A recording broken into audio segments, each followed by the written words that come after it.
Here we go, writers. That break is over, and now we are on episode 2 after the 2-week break. I am honored to bring on James today. We're going to learn all about his book that offers so much here on Writing with Authors. My name is Vincent A. Lancy, and I'm welcoming Dr. James Richardson to the show. James, it's great to see you. Thanks, Vincent. Glad to be here. Of course, I look forward to that Entrepreneur Show interview down the road, and it is always so humbling to have people see my content, want to join the show. Unfortunately, I can't accept everyone, but this guest stood out very much. He's ready to share his writing tips for success, his journey on what led him to this book, and so much more.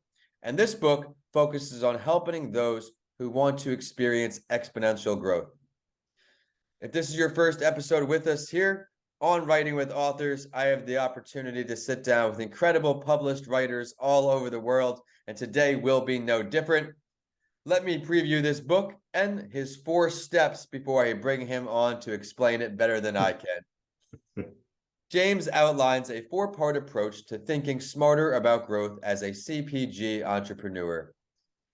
It is based on years of anthropological research into how and why consumers pay for premium CPG items and intensive 4P pattern analysis among an elite club of premium CPG brands that has reached 100 million plus in less than a decade. Those 4 steps I talked about quickly. Designing to command a premium. Managing a small experiment. Fine-tuning the conversion playbook. And accelerating to scale. I am certainly excited to get this show on the road. James, you can talk about it better than I can. Let's talk about this book. Okay. Yeah. Where do I begin? Well, I guess the book came out of some work I did at a consulting firm I used to be an executive at.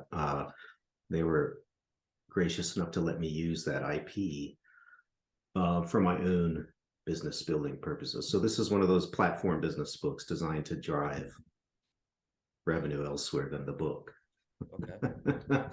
But the very briefly, the insight was that most of the businesses that the Kind Bars, the Nature Bakeries of the world, the Skinny Pops of the world, these small brands that came out of nowhere, or seemingly, and then suddenly are in Walmart and everywhere.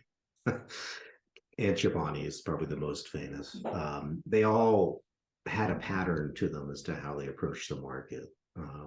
They did make different tactical decisions, obviously, but they had a broader pattern. And the most critical thing that sticks out is they grew exponentially off of a small base. And that's just a basic principle of math. But in the world that I was trained in, consumer packaged goods, that's not a growth curve anybody uses. So it allows you to sneak up on the market, basically allows you to sneak up on very, very large companies, because even though you're doubling in the beginning, you're still so small that they just condescendingly ignore you. And then by the time that you're doubling, 25 to 50 million, 50 to 100 million, now they can't do anything. Now they're screwed. And it keeps happening.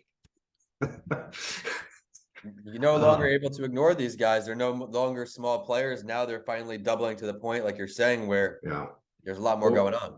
Or in the case of Chobani, they're growing 5x every year. I love that. That was extremely embarrassing.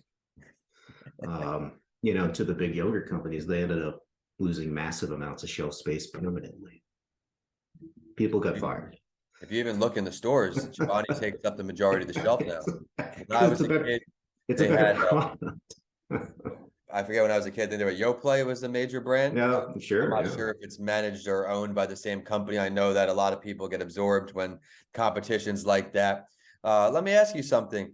Was this book always in the making? Did you always want to write a book on your experiences there? Or let's describe the process of becoming a published author. So that, there's a couple of questions there. I always wanted to be an author, but not of a business book. So this whole thing is highly ironic. But so I won't go into, I won't take you back to my high school fantasies, because I don't think anybody cares. But I always did want to write a book, because it's one of my big strengths, I think, rightly or wrongly. so it actually came fairly easy to me when it came time to do this. I think the key was knowing that there was an opportunity. There was some key insight that was kind of revolutionary in the industry. And there was a vacuum of good strategic advice for startups in the 2010s. And I think understanding your timing too as an author is really important. Just feeling that timing, like everywhere I go, nobody seems to get it, and whatever pond it is. And it doesn't hurt to go to Amazon and make sure there aren't 17 books saying the same thing ahead of you, And believe me, I did that. So. Doing the research is important. That's something I finally have started doing more. I have as we record this, my next book is a week away. It is a toddler book. I have a mental health book for each age group. And the timing, like you mentioned, my last few books came out because of the need of mental health after COVID. Students had all of these challenges going on. So I had a book come out for each age. And you also mentioned great advice right there, research. I've started using tools now to try to get in that bestseller track. It tells you which category in, say, health books, for example, have 1,000 books published, or just in which category you only need 2 or 3 books for the bestseller ranking. You know what I mean? It's just all about this research, and that's great advice, which leads me to my next question for you here, James. What is some more advice you have for writers? As you know, it isn't as easy as just picking up a pen and paper to get the book done. There's a big stat out there. I don't know the correct stat, but where X amount of people don't actually finish the book who started the book. And even if you start the book, publish the book. Even if you finish it, it may not get published. What is some advice you got for us? This is going to sound cruel, but I think, this is one of those things you got to figure out really early on before you waste a whole bunch of time. Has anybody unaided, teachers, not your family, but teachers primarily in school, have they been telling you your whole life that you're a great writer? And I think you want that answer to be yes, because it was certainly the case for me. If you write the book yourself. Now, it doesn't mean you don't have to write a book. It means you have to hire a ghostwriter, which turns the financial model into something very different. Yes. Because now you're gonna spend 20 to 30 to 40 grand to hire a professional, really good writer to take your intelligent ideas and then turn them into something. I think that's the first fork in the road. And the reason I'm being a hard ass about this issue is because my book success is part of the problem, creating the problem for the next author, which is that it's well written enough. There's so many good writers, Vincent. We've got a very educated population, lots of good writers, and there's more writers than readers. Yes, and that's unfortunately true. We're oversupplied with books. So unfortunately, it's sort of like the world that I work in with my clients. Like, does the world need another nutrition bar? Absolutely not. I'm confident we can go to our graves with the current brands on shelf. Doesn't mean that someone couldn't come in with this amazing standout thing, do killer marketing, yada, yada, and then become the next Kind Bar. Of course they could. But it's really freaking hard. And it's getting harder and harder. So you've got to have that kernel of skill, which then you connect with your passion for the topic. But you could also just hire a ghostwriter. It's interesting, though, the ghostwriter path. I don't think that the book is any less of a book because you hire a ghostwriter. But even for this show's purposes, I try to bring on people who can help writers on their journeys, whether it be writer's block, how to publish. But so I want to be more constructive, but that was my first thing. Nope, that's the elephant in the room. No one asked that question. Like, should I even be the writer? So, and I think if it's a business book, right, that's leading to like service sales or something, it's even less important as long as your professional voice is coming through. But that's the job of the person you hire if you do. Anyway, if you're going to write the book and people have told you you're a good to great writer, like they enjoy reading your stuff. This is something you heard in school, I swear to God, because it doesn't happen to everybody. So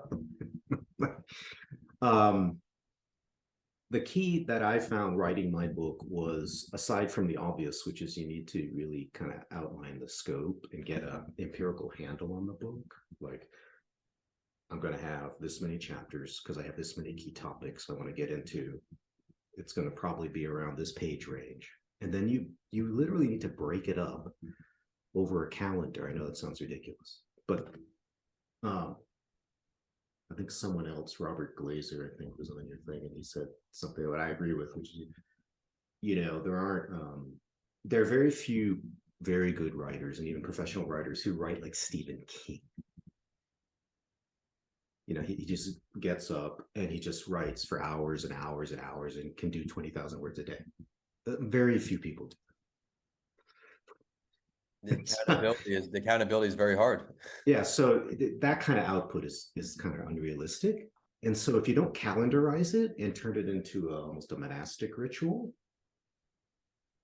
it's going to get so out of control, and then you're just going to feel like a complete failure. And the worst thing you can do is writing a large manuscript. And I've done a PhD, which is a 500-page document, 80 pages of footnotes. When you take anything big on like this, you got to break it into sections, and then you just attack each one. And it's kind of like it's kind of like elementary school. It's like you're giving yourself gold stars for constantly.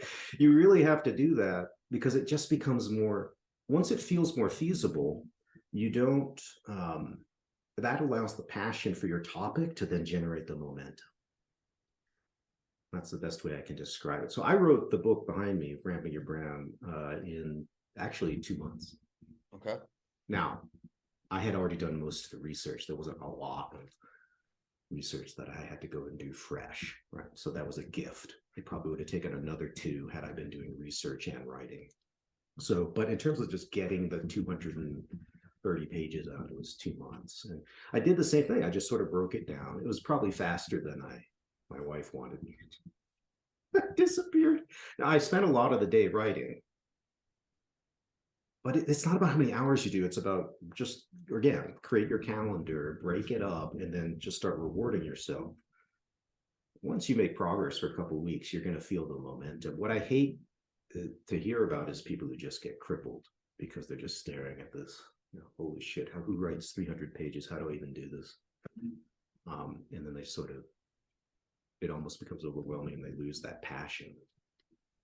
But it's no different than building a business, which is that it's all about baby steps. I love that.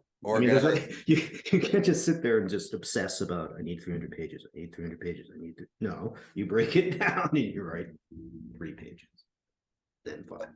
I love that advice. I think organizing helps so much, and it doesn't let you get overwhelmed. Like you said, that big end goal, 300. What if you did 10 pages, 10 pages, 20 pages, 20 pages, whatever? Set these micro goals for yourself. And eventually you do get that momentum, you get in the swing of things. And then that one day comes and you're just writing. If you are a real writer, which I know sounds snobbish, but if you're one of those few people who've got the thing, doing what I just said, it will create its own momentum and you'll be off to the races. What people need is that disciplined approach to production. This is not a mystical process. This is not about being possessed by some spirit. This is literally, it's wax on, wax off. And the more content you get out in the first draft, the more time you're giving yourself to keep rewriting it, because writing is editing. It's not actually barfing out words. That's the other misconception people have. Like, if you think your biggest problem is getting 300 pages of initial draft material out, don't write the book, hire a ghostwriter, because you're not a writer. Writers love to edit and make perfect the prose. Yeah, and that's the entrepreneur. That's the other test. If you don't like, if you never liked editing your papers at school, you're probably not a writer. So hire someone. The entrepreneur in you, I can hear it right away. The recovering perfectionist, even in myself, trying to make that perfect book. My first book, Left for Dead, the one behind me, that's my longest book by far. I think before edits was like 70,000 words, and having to trim it and edit and trim it and edit. Then I'm in my own head I'm switching syllables just to, make it go. And I'm just, eventually I had to let my baby out. But that's great advice. And again, everyone out there, what works for some doesn't work for everyone. If you're stuck, give his method a try. It may put you on the track to success. Finally get that book published. But before we find out where to find him online, where to find his book, are there plans for another book? What's going on behind the scenes? I am writing another book, but it's not business related. It's actually related to the high school fantasy of being an author with a living wage. All right. Well, I look forward. You got to keep me in the loop with that. You got to promise me that when that comes out, you let me know. I bring you back on the show because I'd love to catch up with you and hear not only how the first book went, what are the plans for book 3, or what's the marketing strategy on book 2? You seem to be very well put together, very well researched on your topic. So I'm interested.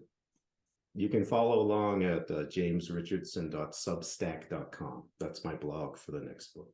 Excellent. Everybody out there, be sure to follow that when this episode goes live. I'll have that in the edited version on the bottom. And James, I want to thank you so much for coming on the show today. I had a lot of fun getting to know you. I look forward to getting past my recorded episodes filled up on that entrepreneur show. I think the founder of your company, you have a lot of advice, to offer on that end too. And with that, we're signing off here in Tampa, Florida. I look forward to seeing everyone again next Sunday on another episode of Writing with Authors.